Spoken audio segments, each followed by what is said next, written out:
Assalamualaikum, salam bersejahtera, gerakan rakan bandum yang digampung di kota, mudah-mudahan berselamat iman.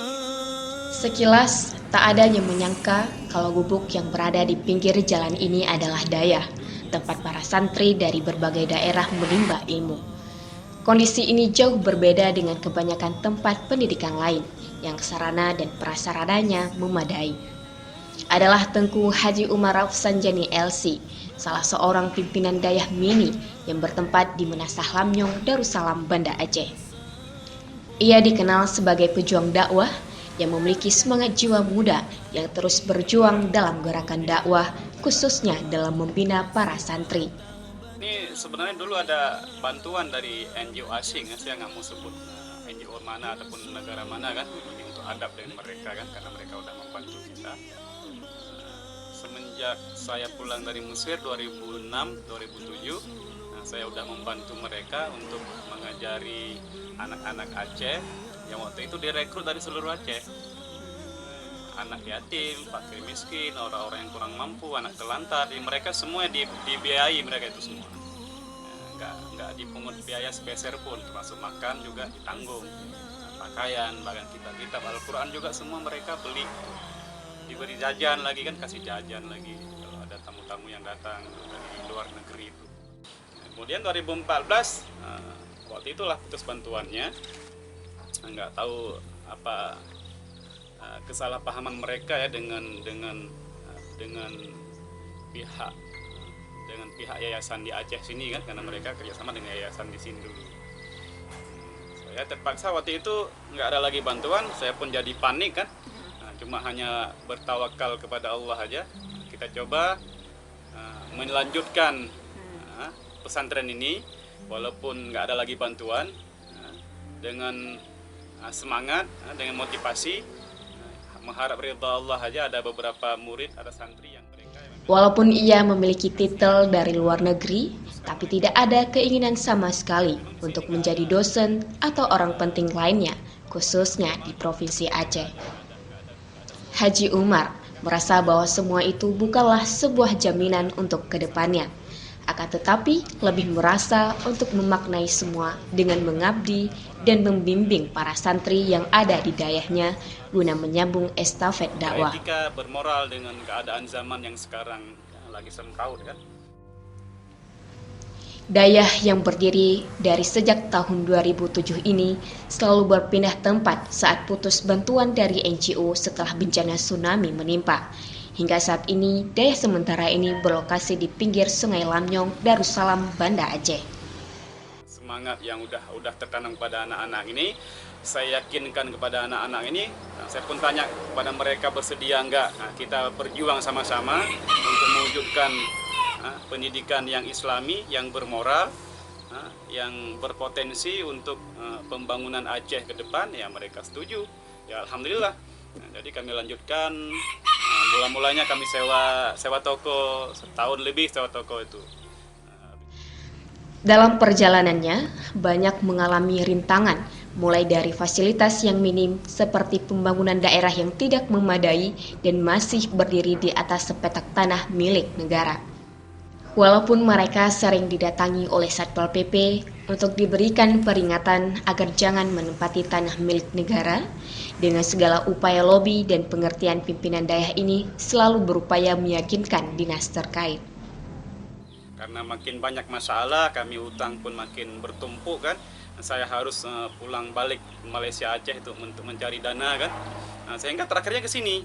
Terakhirnya kenapa? Karena ini tanah negara, ini tanah pemerintah kan, jadi nggak ada lagi yang ganggu. Kami udah pernah 3 kali nggak gagal menetap kan. Kami mungkin ini yang terakhirnya sambilan kita mencari dana untuk membeli lokasi yang baru.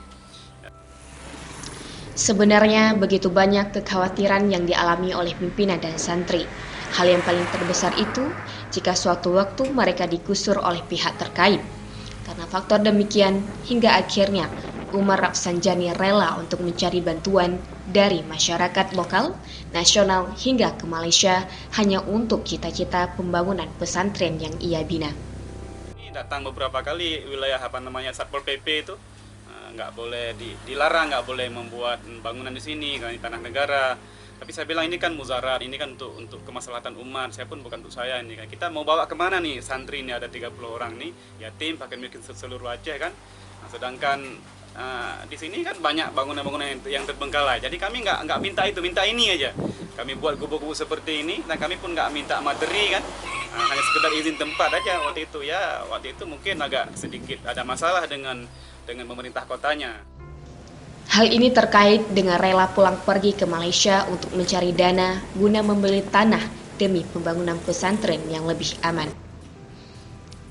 Berkat usaha kerasnya, akhirnya mereka bisa untuk membeli tanah penempatan pondok agar tetap berlanjut.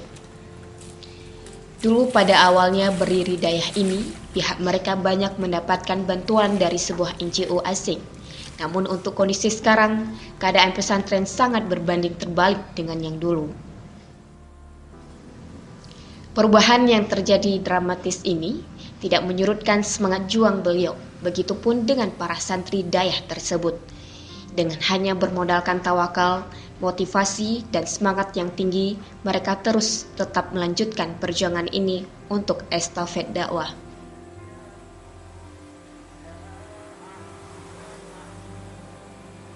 Kita nggak bisa bilang kekhawatiran karena memang punya mereka. Kita hanya menumpang aja. Kita sebagai tamu yang tak diundang ya kan. Kita hanya siap-siap begitu digusur, begitu dipakai kita akan pindah. Nah, gitu. Makanya sekarang itu kami dalam beberapa bulan ini kami terus cari dana, cari sumbangan, derma, wakaf dari kawan-kawan apakah di Indonesia, di Aceh khususnya dan juga di luar negeri, Malaysia kan kebanyakannya untuk kita beli tanah. Dayah mini yang berlokasi di Lamnyong ini sangat sederhana, tetapi di dalamnya terdapat santri-santri yang menjunjung tinggi kepercayaan terhadap Sang Pencipta, yaitu Allah Subhanahu wa Ta'ala, dan sebuah keluarga yang memiliki kebersamaan yang tinggi, semangat hidup yang tidak pernah padam, dan motivasi-motivasi untuk kehidupan. Sangat potensi dan bisa kita andalkanlah ke depan kan. Kalau seandainya nanti saya pribadi nggak ada lagi, adalah mereka nih yang melanjutkan misi dakwah di Aceh ini kan. Kalau enggak ya apa juga tujuan hidup kita kan kalau seandainya nggak ada manfaat untuk nggak ada yang bisa kita wariskan untuk anak-anak ini.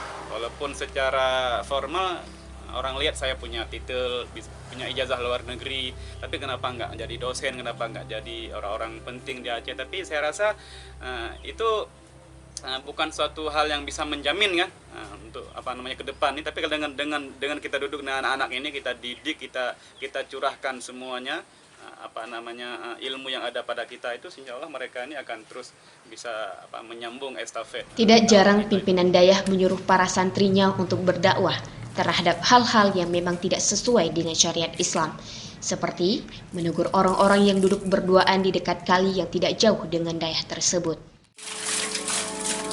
Ada sajadah panjang terbentang dari kaki buaya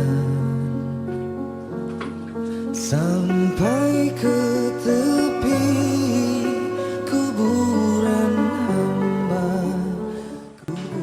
Dalam Dayah tersebut juga ada Ustadz Agus yang merupakan alumni mahasiswa Bogor yang mempunyai ilmu pengetahuan di bidang pertanian, seperti tata cara pengembangbiakan pohon-pohon yang bisa menghasilkan hasil yang luar biasa, khususnya tanaman yang memang disunahkan oleh Rasulullah SAW, seperti pokok tin. Salah satu tanaman yang disunahkan, apel India, bonsai, dan juga tanaman sunnah lainnya, yang kemudian akan diajarkan kepada santri yang ada di Dayah tersebut. Untuk menjalankan hobi dan kesukaan, nah saya untuk sengaja melihara ataupun membudidayakan jenis-jenis, khususnya di sini yang ada tanaman sunnah daripada Rasulullah, itu salah satunya tin, kurma, delima, dan anggur. Saja yang paling berkembang di sini tin, buah tin. Harapan Umar ternyata tidaklah muluk-muluk. Ia hanya mengatakan Islam itu saling tolong-menolong dalam hal apapun. Seperti kalam Allah Subhanahu wa taala, "Wa ta'awanu 'alal birri wat taqwa." Intinya adalah kebahagiaan hidup itu adalah di mana kita bisa mensyukuri apa yang ada, yang telah dan yang akan hadir dalam hidup kita. Karena rezeki itu sudah diatur oleh Yang Maha Kuasa. Ada bantuan material, setidaknya moral kita bantulah dari segi moral kan, untuk semangat anak-anak ini. Dan juga kami semua ke depan mungkin ya sama-sama lah kita berjuang ini sampai sampai titik terakhir darah kita lah. Sebelum kita pulang ke alam akhirat kan, kita akan terus berjuang untuk kemaslahatan umat. Hamba